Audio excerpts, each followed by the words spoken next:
You Matter Podcast, YMP, Episode 1. Ethiopian art icons, Afework Tekle, and Gebre Kristos Desta. Produced by Tekle. What happens when two artists, born in the same year, define a nation in two opposing voices? One builds Ethiopia's public image. The other excavates its inner soul. Welcome to the You Matter Podcast, YMP. I'm your host. In this space, we explore voices, creativity, and ideas that matter. Today we enter Ethiopia's visual world, a world painted in color, glass, emotion, and resistance. We'll tell the stories of two men whose art shaped what it means to be Ethiopian, Afework Tekle and Gebre Kristos Desta. They painted not just images, but identity, struggle, and dream. To bring them alive, I'm joined by Samuel and Shifa. Let's begin with Afework Tekle. Samuel, take us into his life and mission. Afework Tekle was born October 22nd, 1932, in Ankoba, in Ethiopia's Shoa province. He grew up during turbulent times, the tail end of Italian occupation, shifts in the monarchy, and a nation seeking modern footing. Originally, he travelled to England to study mining engineering. But his talent for drawing and art couldn't be ignored. His teachers urged a change of direction. He left engineering to pursue art at Central School of Arts and Crafts, then Slade School of Fine Art. When he returned to Ethiopia in the 1950s, he refused a cushy government position. Instead, he travelled Ethiopia's provinces to absorb culture, landscape, and stories. In 1954, he held his first solo show in Addis Abeba's Municipality Hall.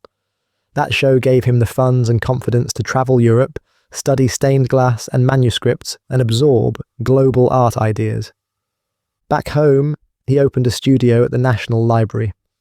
He began to receive large commissions, murals, mosaics, designs for churches, public buildings, postage stamps, even ceremonial garments.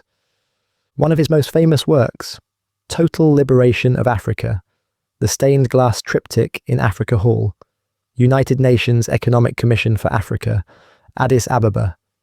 It spans 150 square meters and visualizes Africa's sorrow, struggle, and hope.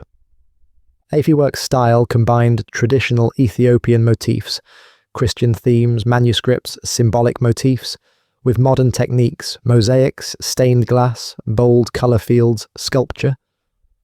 He was driven by Pan-Africanism and hopes of post-colonial unity. In his works, you'll find titles like African Unity, Backbones of African Civilization. His public and monumental art made art part of daily life. Churches, universities, airports, cathedrals. He believed art should not be sequestered. It should belong to the people. He won the Haile Selassie Prize for Fine Arts in 1964. One of his later milestones.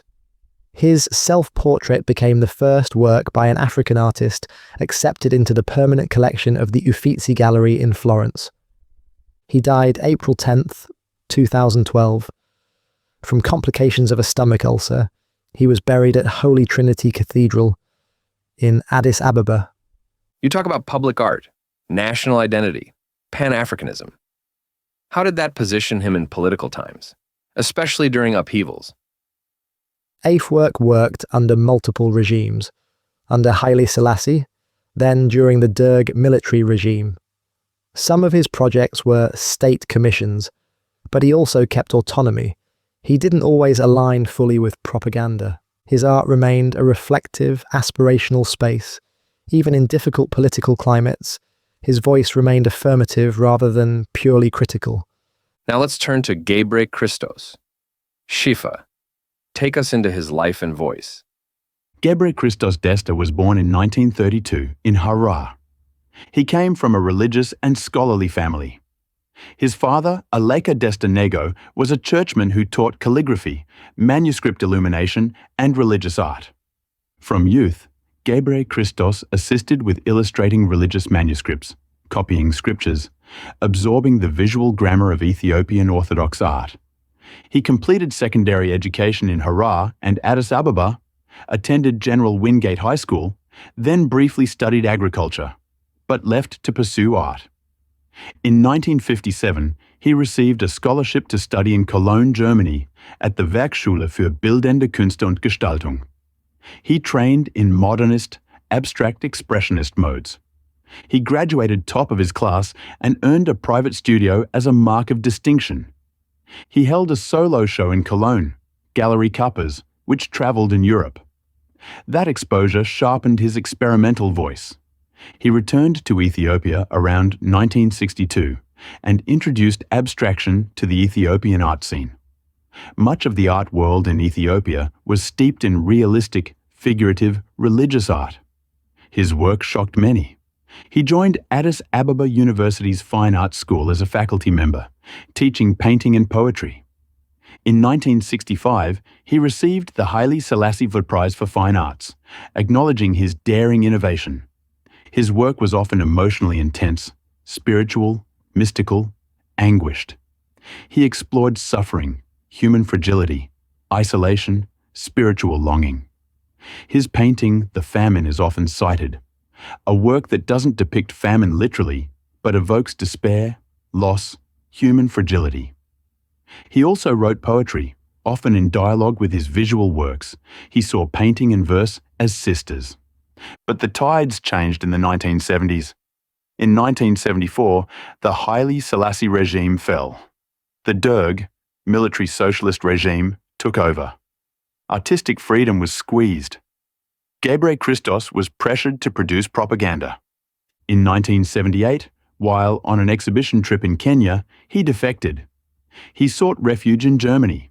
Later, in 1980, the US granted political asylum and he settled in Lawton, Oklahoma. Life in exile was hard. He mounted only one solo show in Oklahoma. He participated in local art circles, donated works to charity auctions, taught local students, even painted a mural at a local school. He died in 1981, aged 50, in exile. But his legacy in Ethiopia is vast. So, Gebre Kristos' journey reflects internal tension, exile, emotional turbulence. His life was not just art, it was politics, identity, exile. Yes, he challenged tradition. He risked alienation. He insisted that Ethiopian art could include abstraction, interiority, existential questioning.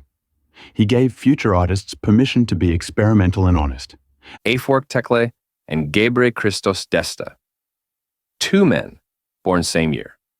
Two distinct voices. Two enduring legacies. Now let's reflect on how they converse across time. Afework built Ethiopia's public story. His works are in cathedrals, public halls, stamps, airports. He gave visual frames to identity, unity, African pride. His art said, "Here is Ethiopia, here is Africa, rising and beautiful." Gebre Kristos did something complementary. He turned inside. He said, "This is Ethiopia's internal struggle, spiritual yearning, emotional fault lines." So one gave us a face we could show, the other gave us a voice we could feel. Yes, Afework gave us visual identity. Gebre Kristos gave us emotional depth. Together, they made Ethiopian art dynamic. One could stand in a public hall, the other could live in your psyche. How do their legacies influence art in Ethiopia today? Many younger Ethiopian artists navigate between these poles. Some pursue monumentality, public art, social themes, Afework's inheritance. Others push abstraction, experimental media, emotional vulnerability, Gebre Kristos' line. The tension is fertile. Also, the Gebre Kristos Desta Center in Addis Ababa is devoted to his memory and works, especially as some of his paintings were stored in Germany or abroad. Repatriation and remembrance is part of the legacy. Scholars continue unearthing his late works in Oklahoma, mapping how exile shaped his last pieces. Afework's name appears in global surveys of African modernism. His murals, stamps, glassworks are studied in design, architecture, and history classes. His fusion of tradition and modern practice remains a model. If you could tell a listener one image or idea to carry from these two lives, what would it be? Carry both. Let Afework remind you that your community, your nation, deserves monuments of love and vision. Let Gebre Kristos remind you your inner self, your emotions, your doubts deserve space too. Identity is not flat. It is many-layered. Before we go, I want to ask you, which side speaks more to you, the public mirror or the inner voice? Do you feel drawn to the grand murals or to the intimate abstractions? Maybe your answer is both, because art, at its best, holds that tension. Thank you for joining me on this rich journey into Ethiopian art's heart and soul. This was episode 1 of You Matter podcast, YMP, produced by Tere and brought to you by the YMP team.